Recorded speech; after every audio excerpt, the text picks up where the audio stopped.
Hello, ladies and gents, Hagbard Celine here, reporting in on another Monday afternoon, and while I said that I know I had no more intentions of going out of my way to find feminists, this one's TEDx.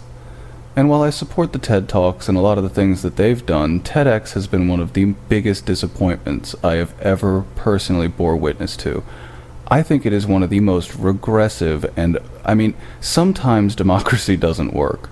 Sometimes just letting whoever you think is a smart person stand up on stage and rattle off some nonsense is just not a productive way to run society. Now this may just be me that thinks this, but when you regularly see really, really backwards feminists or Islamic apologists standing up on stage and describing either why the world needs feminism or why Islam should just be the norm or at least, regularly accepted, I don't know what to do. These used to be scientists. These used to at least be social scientists, and now it's just self-proclaimed intellectuals. It's just people like this. Now I hope everyone's ready because she's gonna say some really stupid stuff in this. Yeah. We all know it's gonna have a nice flowery opening. Hustle it up. It might seem a little strange that I, as a woman and a feminist, am standing here talking to you about men. So let me explain. Please, do explain to me how this wouldn't be called womansplaining, and why when a man does it, it is called mansplaining. I'm sure you have strong notes for this, right? I've been a feminist since my early teens, which was quite a long time ago. So, like with most religious people, you were indoctrinated early then? Okay. I work with women and girls on their rights in many different parts of the world. But it wasn't until I was standing in the supermarket next to the bananas with my son George, who's a little bit older than this now, but he was about 10 at the time, and he looked up at me and he said, "Mum, why are you obsessed with women's rights? What about me?" I agree, it is scary when a toddler seems to have more of a sense of proportion and scale than his mother. Maybe you should work that out. And it started me thinking about men's role in feminism and gender equality. Interesting that first and foremost, it took a toddler to get you thinking about men's roles.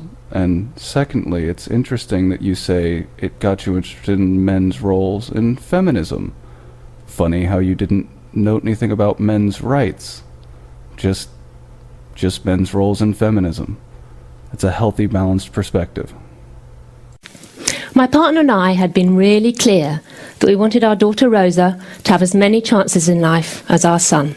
I had seen too many girls in different parts of the world who were denied those chances. I note that you say that, but you're very careful not to say anywhere in the West. Now, I'm sure that women in Sri Lanka, India, Saudi Arabia do not have the same opportunities, but with or without your insistence, your daughter would. I knew that, for example, one woman in three faces violence from an intimate partner, usually a man. Sure, usually a man statistically, but if you actually look at the rates of domestic abuse among same-sex partners, you'd start to see some interesting patterns. And if you extended your current study to recognize who actually starts the domestic abuse, once again, you would find women at fault at least as often, if not more frequently, than men. Is it really men's fault that they then are capable of inflicting more damage? But no, of course, you still don't even quote how many men will be a victim of domestic violence in their lives, but go on. And that hasn't changed since I was a young woman. I also knew that only 22% of parliamentarians globally are women. And even in the UK, the gender pay gap is 19%. I could go on. Lots more statistics about the inequalities between men and women. I'm sure you could, because as you've already stated, you're essentially a professional feminist, whatever the fuck that means. But let's just get right down to it. First and foremost, why exactly is it that you guys are only ever interested in getting women into positions of direct power? Women CEOs, women software designers, women in parliament. Not concerned with female construction workers, plumbers, any of the trade skills. Of course not. Those are men's jobs, right? Those are dirty work, and you don't want to have anything to do with that. You just want to whinge and change things from the top instead of actually having to work to get there and evenly distribute with men. This is the problem with feminism. It's wildly entitled, and it doesn't even seem to see it. And second, the gender pay gap I'm not addressing. But it did start me thinking, my son's question did start me thinking, well, do men have a role in this? I'd always seen men as part of the problem, but could they possibly also be part of the solution? I really feel bad for your son. I'm sure he grew up in a very, very healthy environment where his mother thought men were just part of the problem. I'm sure you haven't done any long-term damage at all to that child. I'm sure that you are doing great things as a fucking parent. You disgust me. I thought I saw men as only a problem, and you say that statement with absolutely no sense of irony. If a man stood up and said, you know, I used to think women were the problem, there would be a problem. But you don't seem to see that. So when I was visiting girls in Pakistan and other countries... Oh, goody. We've reached the portion of the program where an entitled Western feminist starts decrying the fucking damages done in third world countries as though they had anything at all to do with you. It doesn't. Stop abusing your children. I started watching the boys. And I remember very clearly being in South Africa, for example, and being in a health clinic, talking to girls about reproductive rights.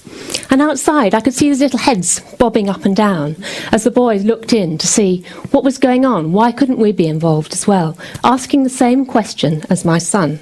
What about me? What about you, you bunch of entitled shitlords? Don't you know that they're creating a safe space for women and women only, and you have no place there? You do not even deserve to look into the window. You must know that. Get out of here. So I started talking to the men when I'd gone out to visit the women. I met Cristobal in the Dominican Republic, who'd come together as part of a group of men who were concerned about rising violence against women in their community. That violence had often happened because the women had gone abroad to work, and when they came back, the men didn't have a role, they didn't know what to do. He said his own father had been violent towards his mother. He didn't want that to continue for the next generation. Again, can you explain to me what happened in Cristobal's country has anything to do with what's happening in the West? No? We're not gonna draw this together at all, are we? Or Stephen, who's part of our campaign that I've been involved in called Men Care, which is about getting men more involved in the home. Stephen's from Sri Lanka. You see him here with his 2 children. His wife also went to work abroad, and he wanted to look after the children, despite the women in the family saying, you don't know what to do, you'd be hopeless, you don't know how to do anything. And he didn't at first. He didn't know what to do about taking them to school, what they wore, what they ate, what happened when they were ill. This is him in a hospital. But actually, by the time his wife came back, he was quite clear that he wanted to share responsibilities with her. And he said, if there's one thing that money can't buy, that is the love of a child. That's really touching and all, but first and foremost, that Sri Lankan man's name was not Steve. That is the name that was assigned to him, or he kind of took on because Western people can't pronounce his name. I think you'd know that, and you'd at least respect his heritage enough to call him by his actual name and not his slave name. I mean, Steve, that's rough. Second, while I do concur that money cannot indeed buy a child's love, as many a wealthy person in the world can probably tell you, I will, however, concede that money helps to sustain a child. And I'm absolutely certain that Steve from Sri Lanka would probably agree with me. I talked to many, many more men as well as women in the course of researching my book on feminism and men. And I have become increasingly convinced that we need to involve men in a number of different ways in work on gender equality and women's rights. So we're back to the straight-up Emma Watson he for C nonsense again, huh? I mean, why is it that strong, empowered women are always standing up and saying that they need the assistance of men? It just seems weird. I mean, I'm perfectly willing to help, ladies, but It does seem a little shitlordy of you. So what are those ways? I'm just going to give you a few examples. I think the first thing to say is that it's really important that we don't forget that we're working with women and girls as well. Of course, that's the first point, that's the only point, that's the central point. Do not forget that above all, there is one God, Allah. I know, I've heard it from all the different sides. Don't forget there's but one this. Don't forget that this is the central tenet. Yeah, I know, we get it. It's about the girls. Even when it's about boys, even when it's about men, it's about the girls. I know. There's a possibility of taking resources, taking time, of men doing the mansplaining thing, and women getting left out. So in your TED Talk about how feminism needs men and men need feminism, first and foremost, the rules of men needing feminism are don't expect any resources, any attention, and expect to be ignored. Don't talk. That's mansplaining. What we're doing right now is not womansplaining. That's impossible because we hold no power. You're completely fucking insane. We really need to keep the focus on women and girls in this work. So to work with women and girls, to work with men and boys, and to work with them together. But specifically to do so without ignoring young girls. Never focus on the boys, but it's about the boys. But you can't even finish your own sentences logically. You do realize that, right? The second thing is that we need to start really early. When boys are very young, when girls are very young. But of course, that is when the best brainwashing is done, at the youngest ages. You don't see this, yes? And there are some great programmes out there that are already doing this. For example, here in the UK, there's a programme called Great Men Value Women, which goes into schools and talks to young men about what's it like to be a man? How do you feel about girls? What do you feel about the influence in your society? Yeah, I'm sure you needed an entire secondary class to teach young men to appreciate women. You guys have this so backwards it's not even funny. And there are other programmes around the world like that. For example, coaching boys into men in India, which does the same thing, but through sport, through cricket, in fact. I think the next thing that we need to think about is getting men to clean the toilets. Once again, we have an example of a feminist who is somehow still stuck in the 50s. It appears as though you're unaware of the fact that a large percentage of professional janitors are men. Do you think they do not clean toilets, dear? There is no country in the world where women and men do an equal amount of unpaid work in the home, whether that's childcare or domestic work. And if we could change that, it would not only be good for men and women, it would also mean a revolution in our workplace as well as in our home. Sure, if you could just explain to me how you would make this just occur. How would you just make this revolution happen? Would you start paying people for housework? How would we keep track of that?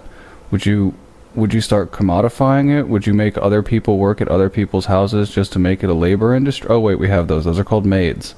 That's kind of the problem with people like you. People like you always stand up and say, I have the answer, but you give no step-by-step way to achieve these end goals. You never do seem to have this. So we started to explore, as part of research for the first ever State of the World's Fathers that I've been involved in, what that would mean.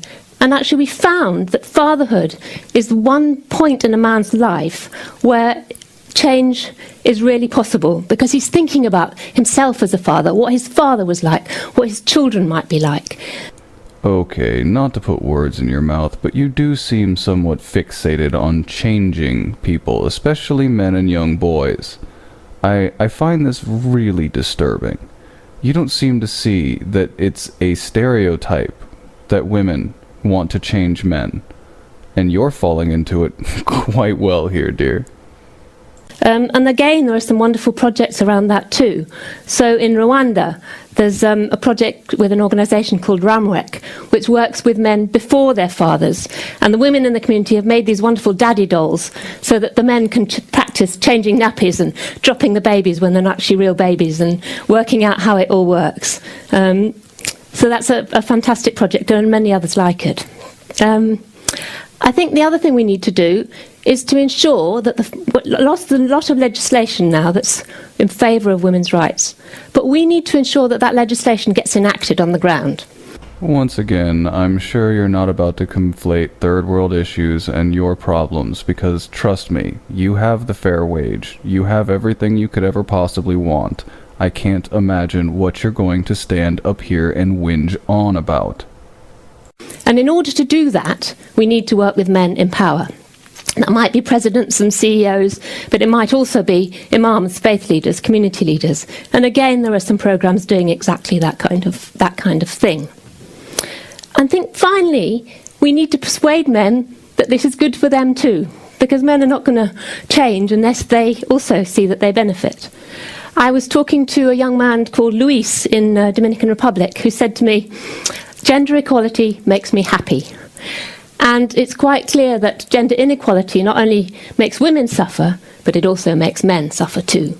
Okay, well, I'm all for equality, and I'm actually arguing for the fact that we pretty much have that here in the Western world. I'm not sure why you keep pulling from, first and foremost, third world sources. And second, that particular anecdote didn't mean anything. You heard from some kid named Louis that equality made him happy? I mean, okay. I'm not sure what the point of that is. I mean, you've used that to say that, see, it helps everyone.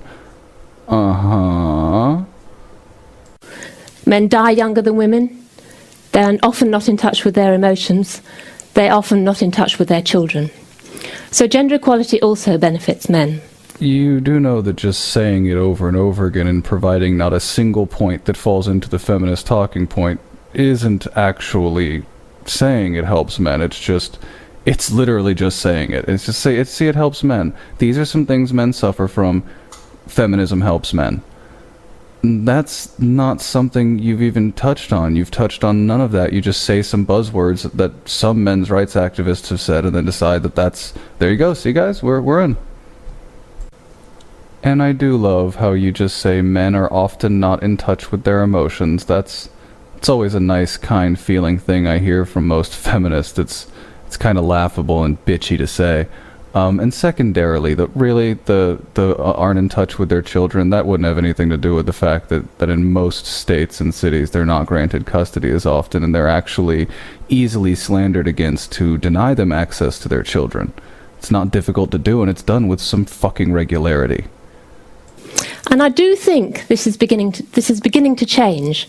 So I've met lots of young men and women who call themselves feminists. I think the younger generation, the mine, are much happier to call men feminists as well as women feminists. I think that's a great change. Of course you do, dear. It's a change you and yours made happen.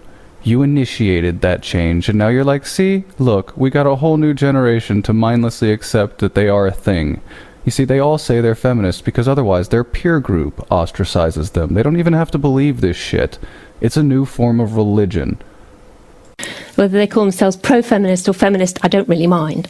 I think there are fantastic campaigns out there, like the United Nations He for She campaign, which gets men to sign up in support of women's rights, and over 500,000 men around the world have already signed up. Add 500,000 cuckolds to your list of losers. What the fuck is your point? I was in Delhi last November with 1,200 people from 700 organisations in 92 countries. And what were they talking about? They were talking about men and gender equality. They were talking about how to build a better society by involving men and boys. It was a fantastic conference. TED is about changing the world. Actually, TED is about technology, entertainment, and design, of which none of this has anything to do with. It's not entertaining, it has nothing to do with technology or design. Once again, you have wormed your way into something that has nothing to do with you, and you're ruining it with your nonsense. And I'm clear about one thing. We women have changed the world beyond our grandmother's wildest dreams. Or nightmares. But there's such a long way to go, still. And I don't want my son's question, why me, to remain hanging for the next generation of boys and girls. Then you are doing a terrible goddamn job of it. So I'd like men to stand up to other men. I'd like them to say, enough. Enough violence against women. Enough sexism. Enough discrimination. This is really the image you guys went with?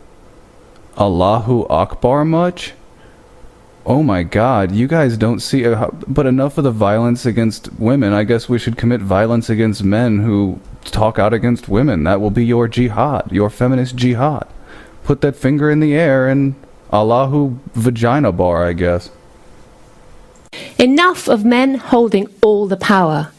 Enough of women and girls as second-class citizens. Thank you very much. Nope. No. Nuh-uh. Cutting you off there, not listening to your stupid applause for your ass-backward speech that didn't actually do anything. Why is it that you guys can't seem to focus? Why is it that you seem to think you get to have CEO positions and that's it? You get to be CEO, tech designers, but I mean, you don't want to clean sewers. That's awful. I mean, but men should clean toilets, right? I mean, do you not understand how weird a double standard you seem to hold? Do you not seem to understand that you're not creating a better world for your son? You're still treating him like a second-class citizen. You're still treating him like a tool. That's what his society is going to do anyway. That's what his society has always done. And now you're telling him that is his place as a tool for women. Well, congratulations. I'm sure he will grow up completely psychologically healthy. I'm sure he will have many a fruitful and long relationship.